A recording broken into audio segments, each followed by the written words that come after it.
Hi guys, তো আজকে একটু অন্যরকমভাবে আম খাবো। তো এতদিন যেটা করতাম সেটা হচ্ছে যে চোচাটা ছাড়িয়ে তারপর কেটে তারপরে আম খেতাম।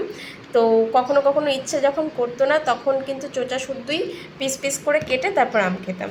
তো আজকে ভাবলাম, আজকে না অ্যাকচুয়ালি আমি এই বছর আরও এক দুদিন ট্রাই করা হয়ে গেছে। তো আজকে ভাবলাম তোমাদের সাথেও শেয়ার করে দিই। তো আজকে খাবো ঠিক স্লাইসে যেরকমভাবে আমের ফালটি দেখায় সেই প্রসেসে।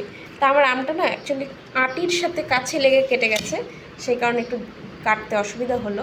তা আমি এই পাশটা আরেকবার ট্রাই করে দেখি।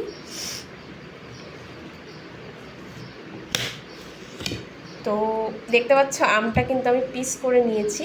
এবার আমি স্লাইসের মতন করে ট্রাই করে দেখব।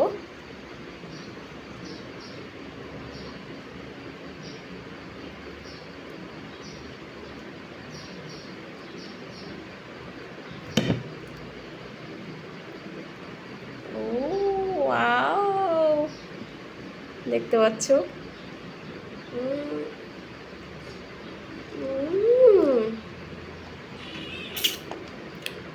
গাইজ লিটারালি আমটা তো একে তো ভীষণ মিষ্টি, ভীষণ টেস্টি, তার সাথে সাথে যেটা এভাবে কিন্তু খেতে কিন্তু সত্যি ইজি হয়।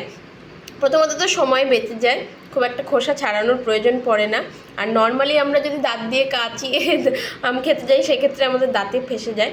তো এভাবে খেলে কিন্তু কোনো রকম কোনো অসুবিধাও হয় না, আর খুব অল্প সময় ফটাফট করে আমটা খাওয়া হয়ে যায়।